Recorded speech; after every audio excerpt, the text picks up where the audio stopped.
everybody, we are back with another review, and today we got one of my favorites in the Spider-Man wave for the Marvel 80 Years line, and I want to share that with you today. So without further ado, let's hop right into this review. Today we have the Sandman, the villain, right?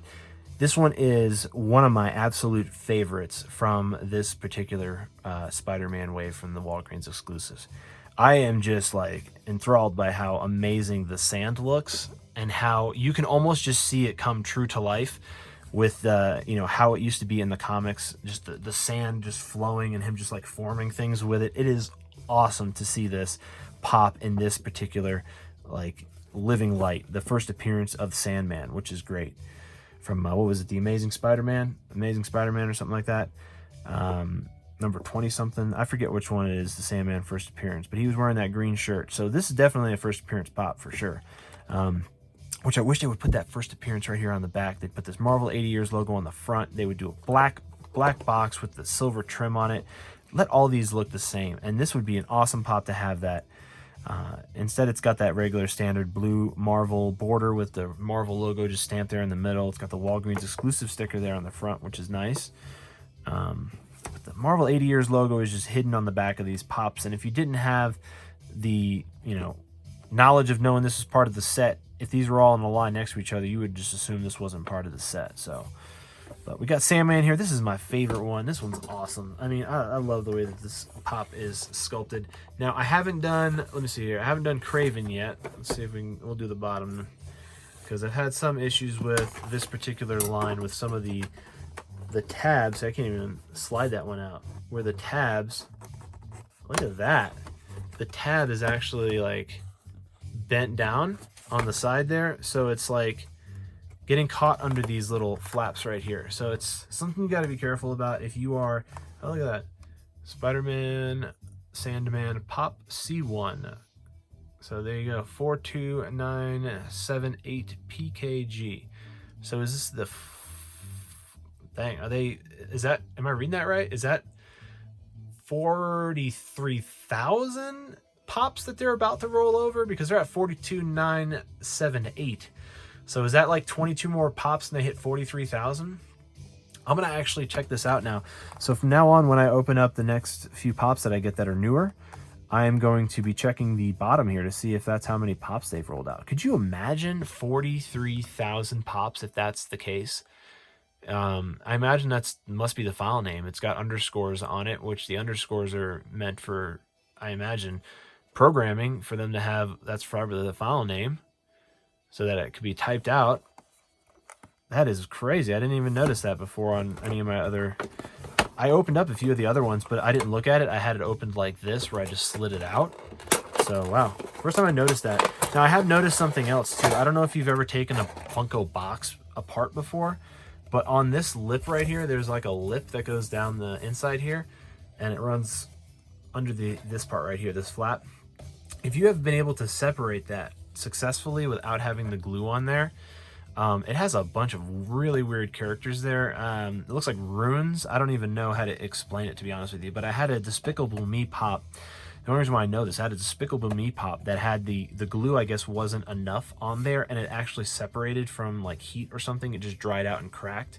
So it didn't like damage the box or anything, but it separated to the point where you could see everything. There was no torn cardboard or anything, and there's some weird stuff underneath that tab. So if you've check that out. Let me know down in the comments below what you found on yours. Again, it's glued underneath there. You would never know about it unless you've taken a Funko box apart before. And I found them on. I made a custom pop for Red Dead Redemption. I did an Arthur Morgan custom Funko Pop, and I took apart a box from Westworld, I believe it was, and I ended up basically reversing the whole box. So it was this inner cardboard was the out-facing part, and this part was the inside, and this was all covered. And that was another time I saw weird, very, very bizarre runes or like caricatures inside this inner lip here. So very bizarre. Needless to say, we got the Sandman here.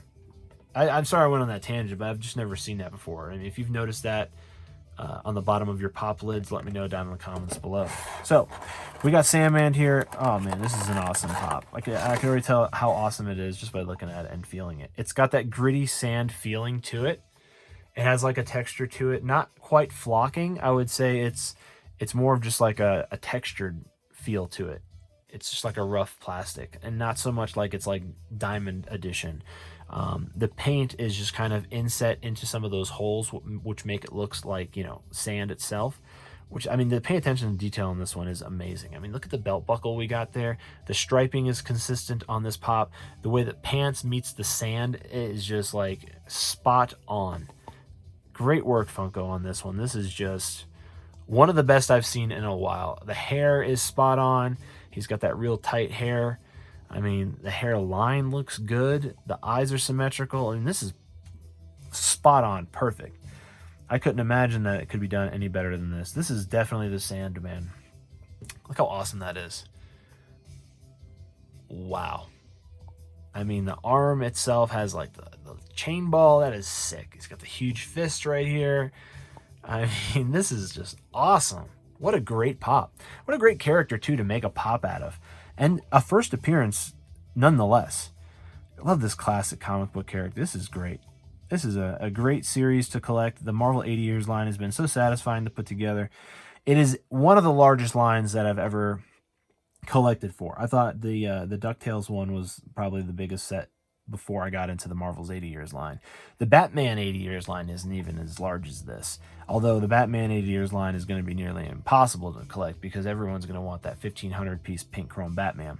But this 80 Years line with the Batman set, or the Spider-Man waves, and the Fantastic Four pre-order set, I have, I think, like 35 pops in this Marvel 80 Years wave. 35 pops. 35 pops in this set. Now, could you tell me another set that has more pops than that besides Star Wars? Let me know down in the comments below. I mean, Star Wars and Harry Potter, let's say, aside, what other pops sets have more than 35 pops in them? I mean, I'm wondering if even Harry Potter has 30. It definitely has, well, the exclusives and stuff. But needless to say, this 80 Years line has been nuts to put this together, but it's been a lot of fun to do it. So let me know down in the comments below what you think of the Sandman, what you think of the Marvel 80 Years pops. Are you collecting this set? Is this a wave that you picked up, the Spider-Man one? I'd really like to know down in the comments below. We got the last pop in the set that we're going to be doing is going to be Kraven the Hunter. As soon as Kraven comes in the mail, which I imagine he'll come in the mail before I end up posting this video, so he'll probably just be the next video. So be on the lookout for that.